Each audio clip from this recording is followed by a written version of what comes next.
Hello and welcome to this week's episode of Higher or Lower, the show brought to you by oddschecker, SpreadX and Sporty Index as we look ahead to the weekend's football fixtures and say if we think the eventual results will be higher or lower than the spread betting midpoint. I'm your host, George Elek, delighted to be joined as ever by Jack Wright and delighted to be joined by Sam Tighe for the first time this year with the other guy away on holiday. How are you? I'm good. Always ready to step in. Have you enjoyed the start of the season?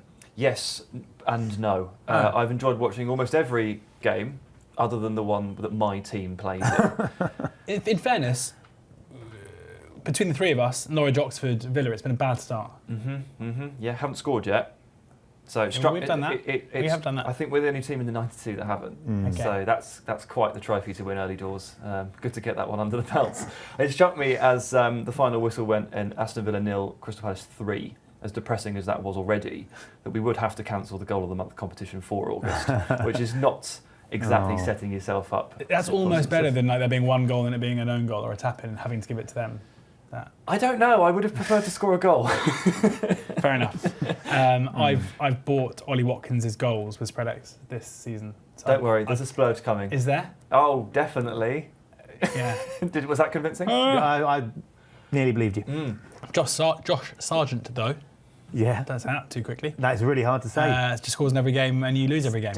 Well, hang on. You lose some games. Most games? Only at home. Okay.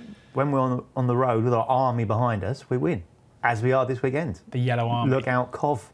Played for 1-2, lost 2. Yeah. So there you go. That's not every game, is it? No. Terrible for me.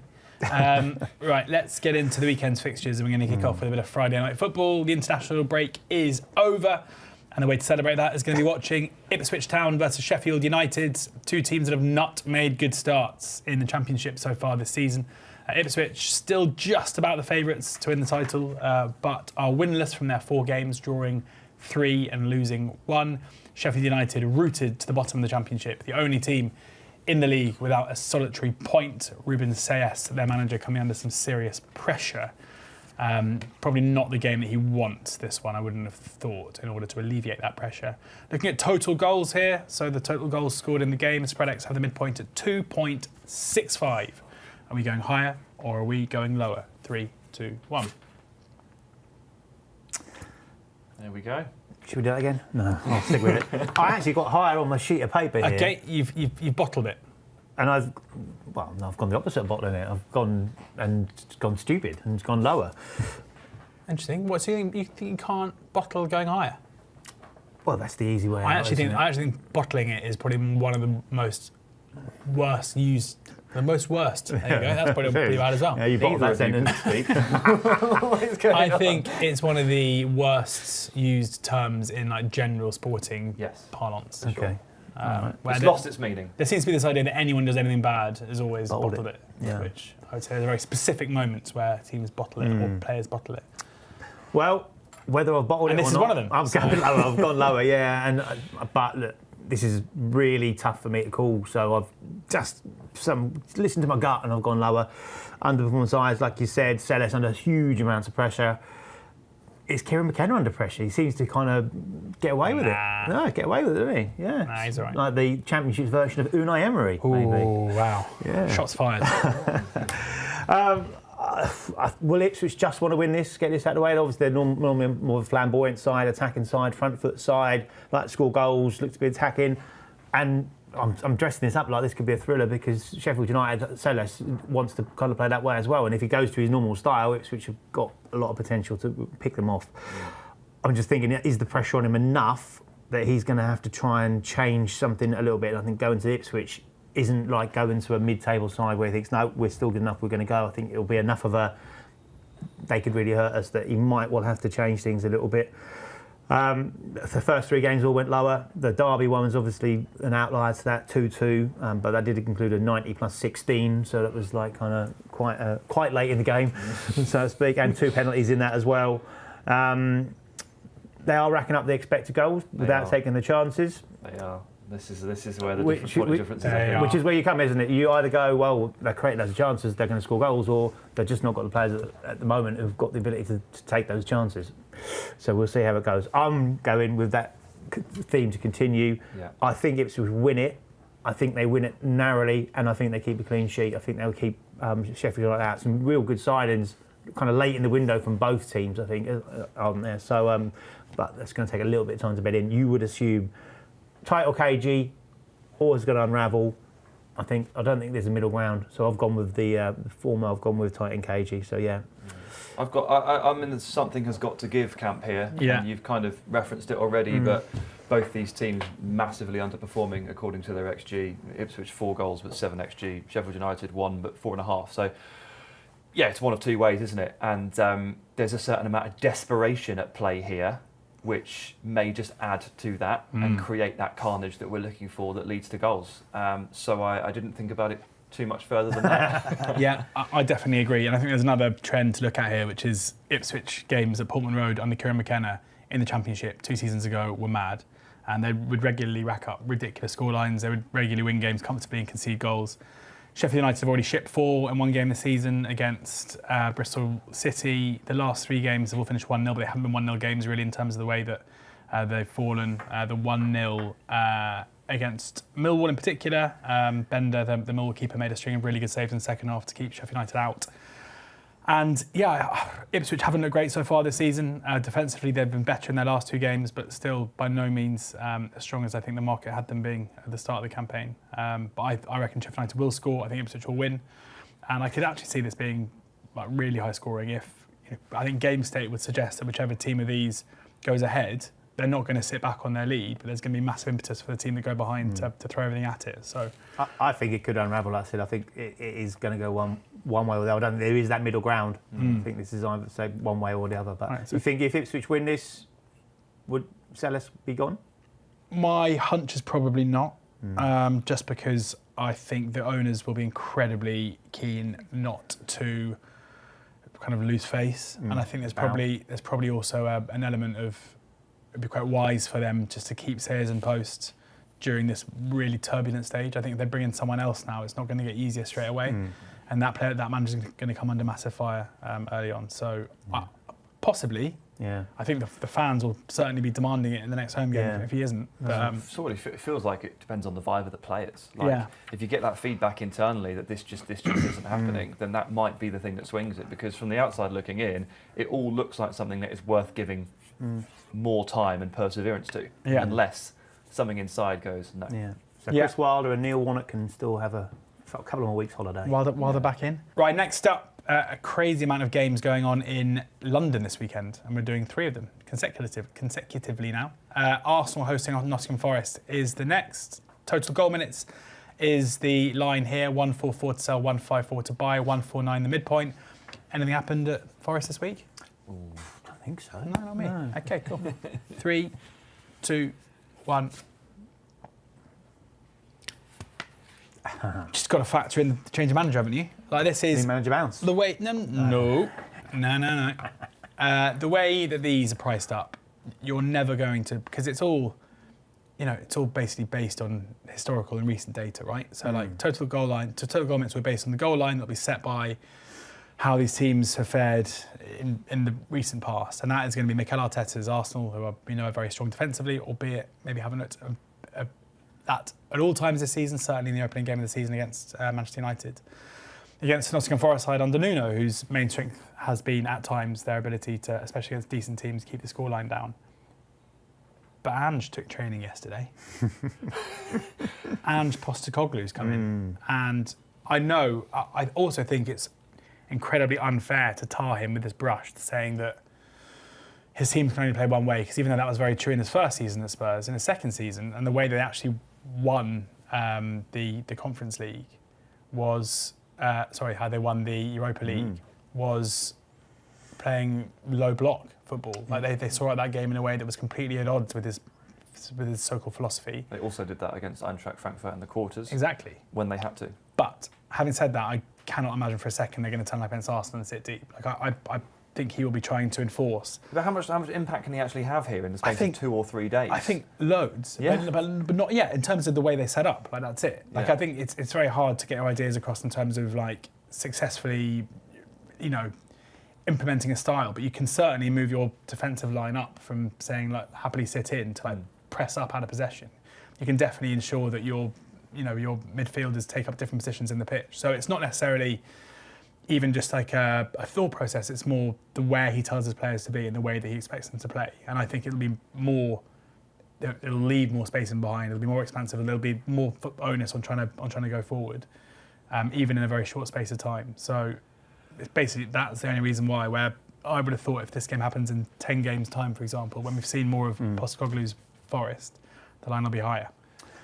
Yeah, I'm less convinced that he can have that much impact in the space of a couple of days here, but given how cemented the Nuno philosophy is in this group of players, and Arsenal away is so not the game to start that early shift. So that's part of my reasoning for lower. The other part is, from an Arsenal's perspective, open play chance creation is very, very limited here. They're actually the fifth worst in the league so far for open play chances per 90 created, 5.33, which isn't great. Set pieces, we all know, are their domain. Is there a team in the league that can go blow for them in the box? It might be Forest. It might be Murillo, Milenkovic, Chris Wood, et al. The other thing that has me concerned here is it's the dreaded Saturday 12:30 time slot post-international break. Famous for goals. Which, it's the Jurgen Klopp slot, and I do worry that it might create a slightly sluggish start to the Premier League weekend. Jack? Yeah, I'm with Sam on that. I think I put at the top of the page there is that when you're betting, you really want to have kind of consistency and stuff to fall back on if you want to be sure. And the fact that this comes after an international break, ahead of a Champions League week, on an early kickoff with a new manager in one of the technical areas, there's so much still, as you say, you think that might be implemented style. I'm of the opinion as well that might be too quick to see it too much. I hope you're right, because I've also got my eye on over 1.5 Arsenal offsides as the opening line. Nice. Is an interesting one. Yeah. Anyway, I digress. But yeah, I just think that all those elements suggest this could be a little bit more of a stodgy affair than we'd expect. And will an ex-Tottenham manager go to the Emirates and go gung-ho and maybe just be a bit more pragmatic based on the fact he's inherited a kind of pragmatic system and style and setup? That's my thinking behind the fact that it could well be a little bit more low scoring than you. Well, than we'd like, really. Yeah, go for a lunchtime kick-off. Yeah. Okay, on to West Ham against Tottenham. First match goal is the marker we're looking at here. So the time which the first goal of the game is scored. Spreadex have the spread as 33 to sell, 36 to buy, so 34.5 is the midpoint. So lower here is for there to be a goal, any goal in the first 35 minutes of the game. Higher, 0-0 at that point. Yes. 3, 2, 1. We're all in agreement. Whoa. Sam, it's your turn to go first. There we go. Yeah, it's just gut instinct, guys. I don't know. I don't really have much else to say here other than I looked at the words on the page and just thought early goal. I don't know if it's just if it's the Tottenham West Ham combination, if it's the deeply flawed nature of West Ham's team, if it's the Kudus transfer creating a little extra spice here. Bit of spice. But all of these factors come into it, and I immediately went lower, just early goal. So trust my gut there. Nice, Jack. I would generally go higher as a default in this market, but you're right. I think there's enough there. You go, yeah, that could well be a lower, and I've gone with that. I think West Ham, that Forest result was a real curveball. Wasn't expecting that to come along. Is it because Forest were dreadfully poor on the day, and rather than West Ham have turned a corner? We'll have to wait and see. But last 3 games at the London Stadium have seen an early goal: 6 minutes, 11 minutes, 15 minutes. So well under what we need here. In fact, there's 4 goals before this line the last time out in that game against Chelsea. 10 home games under Graham Potter, which is outrageous. It's quite good, isn't it? 10 home games under Graham Potter, 6 at home in the Premier League have seen this line lower. One of those was against Spurs, so that's a decent form line, albeit under a different manager. But another one was against Thomas Frank's Brentford, who we know as well, one of his philosophies really was to get out of the traps quick and score early goals. They liked a quick start. So 3 games for Spurs this season, 10, 35 and 5. So only one would have lost, and that would have been by half a point. So lower. Yeah, so that's was one of my points, was about Frank's Brentford being a team that would always look to start games very, very quickly and then almost kind of retreated a little bit later on in the first half, but look to try and start games on the front foot. And secondly, this West Ham team is just mayhem, really, in terms of goals. Beat Forest 3-0 last time out, albeit The goals came very late, but prior to that, we've had 5 goals in the game against Wolves, 6 goals in the game against Chelsea, and 3 against Sunderland. Like, if you're going to have a game, if you're going to have a team who are that poor defensively, but obviously carry some attacking threat too, then even if some of the goals are coming late, I would still always lean on there being a goal, certainly in the first half, and that means going lower here has to be the play. We've got, 1, 2, 3 more games, then our naps. Next up, we've got Brentford versus Chelsea. Another all-London clash. Yay. Goals cubed is the market we're looking at here. This is the total number of goals in the game times together 3 times. So 0 goals would be 0, 1 goal would be 1, 2 goals would be 8, 3 goals would be 27, 4 goals 64, 5 goals 125, 6 goals I can't remember, and so on and so forth. Keith Andrews' Brentford against Enzo Maresca's Chelsea. Is this a game where we're seeing goals? 3, 2, 1. Not enough goals. All these games across London, luckily, it's so easy to just get around London, isn't it? Yeah. Isn't it? Isn't it fortunate? I've heard someone trying to do... Was that this weekend or another weekend? Trying to do 3 games, where you can do 3 games in a day. And maybe Saturday after, where you can do Wimbledon 12:30, Chelsea 3 o'clock, and then there's a Saturday night game at Spurs. Right. Yeah. Good luck They to were them. midweek fixtures, weren't they? It's a tough one, but I think we're needing 4 goals here, aren't we? Would I play over 3.5 goals on a fixed odds on this one? I wouldn't. I think Keith Andrews will be wary what Chelsea can bring to the table. This is another one, to a certain extent, with so many players away on national duty, coming back with a relatively low time to set up the game plans for this, that I just feel that it will fall underneath that category, and I think Chelsea will take a narrow, low-scoring win in it. You look at Brentford, such a turbulent summer for them as well, and a pretty tough start to the season. That late concession last week will be a real body blow to them, I think, from where they were stat for that. They've also had the fewest shots in the Premier League as well, just 24 shots across their 3 games so far. No surprise when they've got rid of all their mainline firepower. And I don't see them having enough to really trouble Chelsea, although I'm not convinced by that Chelsea defence. I still think that they've got enough about it that Chelsea will be able to keep it at least low scoring, and certainly not going to get involved in a end-to-end clash. So, yeah, for me, I think it's lower. I don't see it being too high scoring. 0-0 last season, so I wouldn't say a repeat, but I wouldn't be surprised if it's too far away from that. Yeah, look. This has typically been a very low-scoring affair. The Brentford at home to Chelsea in the Premier League era for Brentford, 4 of the last 5 have seen 2 or fewer. There is again a bit of needle here between 2 West London clubs. It is something of a rivalry. It's not each respective club's biggest rival, but there's something there. And Brentford's only hope is to keep this tight, right? Like, there's the only chance they have of getting a result out of this is to make this one of the worst games you have ever seen. And Keith Andrews will know that. So I'm certainly leaning into that. And to expand on the travel point a little bit as well, which mostly affects Chelsea, which is kind of crucial.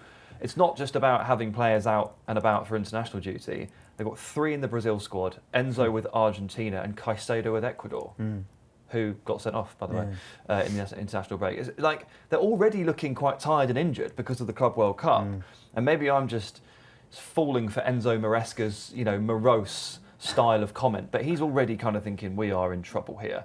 And it's very hard not to believe him when you consider the amount of fatigue that's already building up, and when you add these elements too. I just think it's one of those games that Chelsea do squeak through, but it's not comfortable. Yeah, I'm with you. And I think with Chelsea, I've said this so many times sitting in this chair, but there seems to be this perception that they are a really kind of high-scoring team because there are occasions where their games go mad, as was seen in their only away game so far this season, where they went away to West Ham and had that crazy game. But they're the anomalies. Like they win so many games, like 1-0, 2-0, and that's kind of the bread and butter. And they dominate games through possession, but they are defensively pretty sound.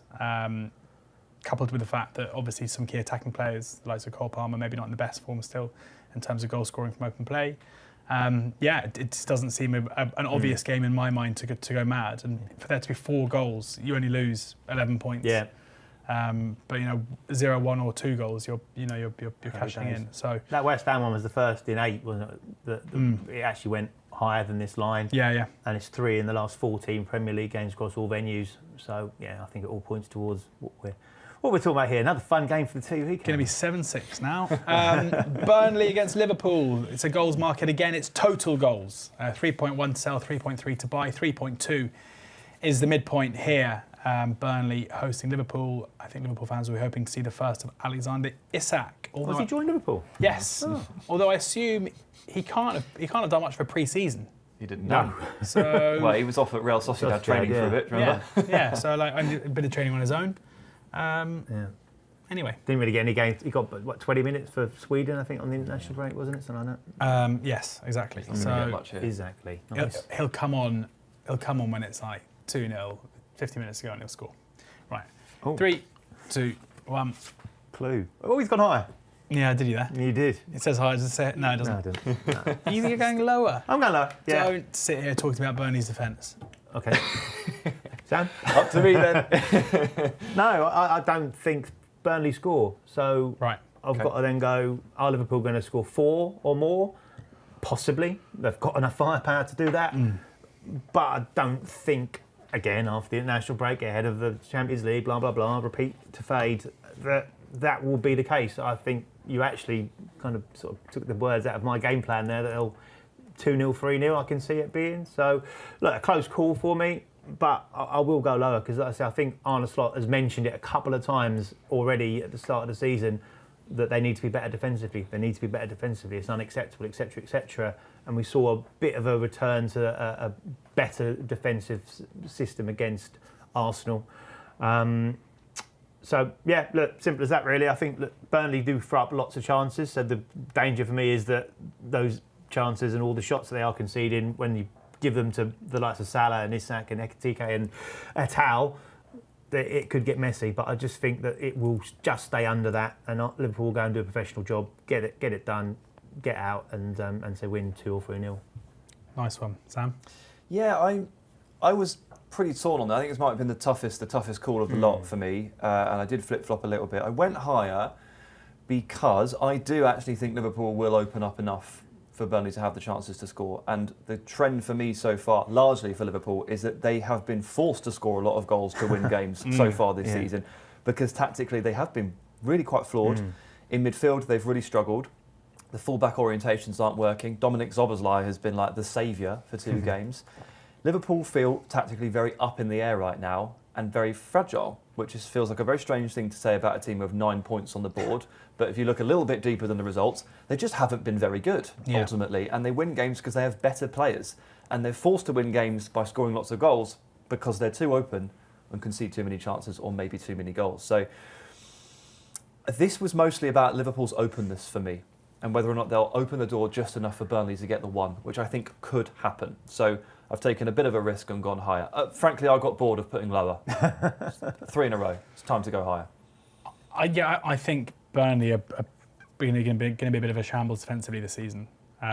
Despite their obviously amazing defensive work last season, crucially, James Trafford, their keeper, no longer plays for them. And despite what a lot of Burnley fans seem to say, I believe he was by far and away the key reason why their defensive record last season was so good, albeit in front of behind a very good defence.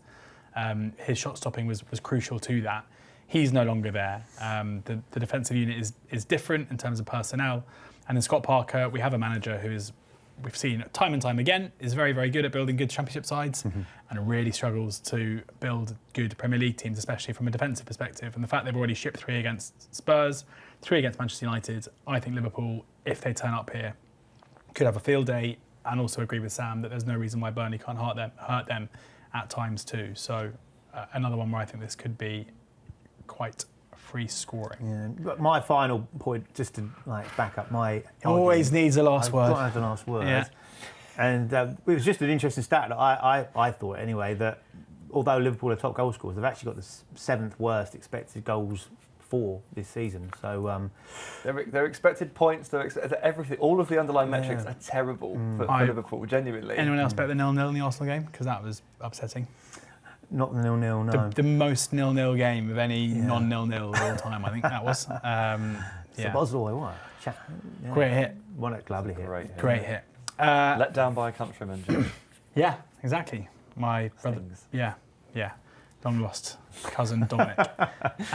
Right, Man City host Manchester United. This is the Manchester derby. If I said that not ideal for Ruben Sayers to be going to Ipswich, feels like maybe not ideal for Ruben Amorim to be going to Manchester City, albeit this has actually been a source of relief for some under-fire Manchester United managers in times gone by, and maybe this will be the same. As it was last season for them. Yeah, exactly. City, we're looking at the supremacy marker here, so the amount of goals by which the favourite will beat the underdog. City, unsurprisingly, the favourites here. 0.85 is the midpoint, so that means higher here is just a City win, lower is United or draw. Going higher or lower? 3, 2, 1. There's always one. There's always one. I was in that seat as well. There's always, well, you did it the other day as well. Yeah. There's always one. Reflect. There's always someone being like, yeah, but United back? They are back. Are they bad? So Are they that bad? So back. What's happening? I'm not going to say that. Okay. I've got to take the double chance on United here because I don't like the look of what I've seen from City in the first 3 games. Like, really, really genuinely concerning. And you said it for me, really. In these kinds of games, Amorim has tended to show up and put together a performance. It's really against the other 14 or 15 teams that Man United have looked quite stumped at times in the last year. But give the opportunity to set up reactively against a very good team, particularly away from home. United quite frequently surprise me, so I've decided to stop falling for it. Also, United's underlying metrics are looking quite good here. And, it's strange to say because really the storyline for United so far this season is they lost to Grimsby, but they are top of the league in XG, in chances created, and in open play chances per 90. Are they? Are they? Yes, they are. Wow. So, I mean, it is quite surprising. It's weird. Like, it is a bit weird. But, like, Cunha Small and sample Boomer, size. they're getting plenty of shots on goal, plenty of chances created. They were the better team against Arsenal. I'm just going to follow what I'm seeing here rather than what tradition would tell me. Yeah, and it's hard not to look at City and be really concerned as well. They come here off the back of back-to-back defeats. That opening day away win at Wolves, where they absolutely battered them 4-0. Feels like a long time ago. Against Spurs, it was a funny game where Trafford obviously made the high-profile error. Against Brighton, it was Trafford. It probably stopped the scoreline being a lot worse for City because despite going ahead, Brighton were then by far the better team. I just, this is just the case for me where City are at home. City are a much better side than United. So many issues I've got with the United team. It's Guardiola versus Amorim in the dugout. I wouldn't be particularly strong in this. If I'm honest, I wouldn't be betting City with my own money. But in terms of probability where I think this will go, I think City are the likely winners. Yeah, this is for me because I just need a City win. I think if this line was just ticked up slightly higher and they needed to win by 2 or more, then I probably would have gone the other side of it. But no, just a win, I feel they do win it. My concern for United, you said, they've looked a little better. They've created a bit more. They've got players that will have shots and create chances and so on. Still defensively for me, I think they are vulnerable, especially in goal. Obviously, they've moved Onana on now. They've brought in a new goalkeeper. Will he be thrown in? This is a real, would you think, it's a tough call to go and put him in. The guy's played like 1 season of professional football. To then go to the Etihad against a City side that are needing to bounce back from those poor results. And they've got Haaland obviously in sensational form, not just because he scored 5 goals against Moldova, but his record over the last 11 or 12 games for club and country is phenomenal, scoring in virtually every game. And I feel that City have got that element of them that they looked a little bit more direct when they needed to be against Wolves. And I think Pep will go, there is a real soft underbelly with this Manchester United side if you go a little bit more direct. I'm not saying he's going to go suddenly all route one, but I think certainly there's an element that he might get it into Haaland a little bit quicker.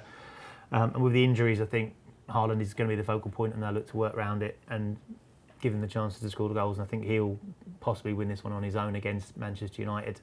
So yeah, for me, it is the City win. Nice. Cool. Well, that brings the games in focus to a close. Now it is nap time. I really wish it was. We're all a bit sleepy. Nap of the week, best bet of the week. As you are our guest, Sam, you can tell us first up, what is your best bet of the week? Yeah, so I will go to Everton Villa. Jack Grealish assist minutes. I'm buying goals. Okay. I'm buying goals, which does incorporate an expected Grealish goal or assist or something. Both. Yes. An expected Grealish, if you will, XG. 2.75 to buy. So I've got this as a 2-1 or to someone or a 2-2. I appreciate Villa haven't scored yet, but that just means the goals are coming. The encouraging thing about this is that a lot of Villa's players went off on international duty and performed extremely well and scored or got in amongst it. So Watkins won a penalty, Rodgers was influential, Cash scored an absolute belter. Yuri Tielemans has been named Belgium captain and was superb in 2 games for them. So there's a lot of good feel-good storyline. Even Konsa got his first England goal. You know, there's a lot of their players went away, and I hope, the rust was finally shaken off, and they come back imbued with confidence and go into this game where Grealish has already, for me, banked 1 goal contribution, which just leaves us with 2 more. I don't know exactly which way this is going to go, but given that Everton have looked so enterprising from an attacking perspective these first 3 games, thanks to Grealish, thanks to Dewsbury Hall, thanks to Iliman and Tighe, that they've been really quite exciting, playing with a lot of verve. And Villa are going to have to show up at some point. I think the players are finally going to find that confidence. So I think there's goals in this one. And Everton, despite having regards to have a good defensive process, they've actually got the second worst expected goals against, I believe, in the league. So, Branthwaite might be back. It might change things, but Jake O'Brien still can't take a throw-in, so you can't have everything. Jack, what's your best bet? I'm going to the Championship here. I'm going for Wrexham versus Queen's Park Rangers. I am going to be taking total goal minutes here, which is a midpoint of 134. Love it. Oh, good, thank you. I don't need to say anything else then. Although can they, I mean, this is one of those where, like, can these Wrexham games just keep having, like, 4 goals with the last kick? Well, if they want to be Hollywood, they need to be Hollywood, don't they? So, yeah, it has been incredible, and I get where you're coming from. Do I ride the wave, or have I got off at the wrong time? We'll have to wait and see. But 25 goals in 6 games versus Championship opposition, albeit a couple of those games were in the League Cup, and that's an average of 4.17 goals per game. We've already seen 7 goals after 90 minutes this season, which is absolutely incredible. Of those 6 games, there's been at least 1 in 5 coming, say, after 90 minutes, which is obviously beautiful for this type of bet. They also have the worst expected goals against in the league, which is an expected goals against of 11, which happens to match QPR's actual goals conceded, which is the worst in the league. And both sides have been a bit fun to watch, really, so far this season, haven't they? No clean sheet for QPR. Both seem to score in every single game. All adds to the element of the kind of thing you want for total goal minutes. And so they have been fun. And Richard Kone, they've got a striker that a lot of clubs are kind of keeping an eye on at this sort of level, and he's hit the ground running, a couple of goals in his last couple of games. So and I think he'll be kind of keen to take on this flimsy Wrexham defence. So yeah, midpoint at 134, total goal minutes, I'm going higher. Love it. I'm going to the Championship as well, and I'm looking at the massive game, which really should have been in the main running order, Dan. Coventry versus Norwich. Southampton versus Portsmouth.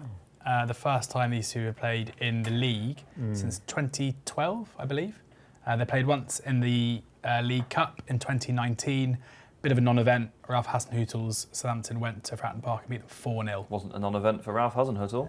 Yeah, I bet. But a game that wasn't, given the gap between the 2 sides at the time, it wasn't the spectacle that I think a lot of people would have hoped it would have been. This is very different. This is in the Championship. This is Portsmouth feeling buoyant under their new manager, under their manager, not new manager, John Mousinho. Southampton struggling to kick into gear under their new manager, Will Still. Like loads of needle, surely, in this. There just has to be. I'm waiting for it. So I'm buying bookings at 56. My second choice. The referee here is Matt Donoghue, who's quite an interesting ref. He's given 1 red already this season in Leicester Sheffield Wednesday. Just a yellow in that game as well. But he gave 8 yellows in Preston Ipswich in the second game. And last season, on 2 separate occasions, he gave 2 red cards. And on 4 other occasions, he gave a red. So, he gives a few tickets, but he also likes getting the red out. And that is massive for bookings. One of those games was Preston Blackburn, relatively early in the season, in September. The game, the infamous bite, and I'm pretty sure the bite wasn't even one of the red cards. No, it wasn't. 2 reds and 9 yellows in that game. So he's not one who's going to turn up to a rivalry and be like, no, lads, I'm going to keep my cards in my pocket. I cannot see a world where this isn't really feisty and really tasty, especially because of the high intensity and the pressing nature of both team styles. And, 56 is quite a high line for a bookings market. But I would be surprised if there's a big loss here. And there's every chance this could make up 3 figures in my mind. So I'm excited for this. Me too. As I say, it was my next best on the Nat front. And What are your thoughts on Mr. Donahue? yeah, it's good. Yeah, very good. Yeah. So Barry Bannon, wasn't it, in that Sheffield Wednesday one? Got late reds. But No sympathy for the Sheffield Wednesday going through a torrid time, putting in an incredible performance. Red card, you're off. I know. So cheers. Cad. Right, there we go. That's this week's episode of Higher or Lower, brought to you by SpreadX, Sporty Index, and oddschecker. If you haven't got a SpreadX or Sporty Index account already, you can click on the link in the show description. There's a new custom offer there. You can read up about it. T's and C's do apply. And do remember that losses can exceed your initial deposit. If you don't understand the risks of spread betting, make sure you do read up on those before you start your betting. Oddschecker have you covered for all your fixed odds betting needs. WhoScored.com for all the stats needed to inform your betting. Thank you to Sam. What a performance. Thank you very much, mate. I'll play down the tape so that you can watch it and learn from the tape. Thank you, Jack. Oh, that's right. Thanks. Thank Cheers, you George. guys for watching. We'll be back again next week. But in the meantime, please enjoy the football and ensure that you're gambling responsibly.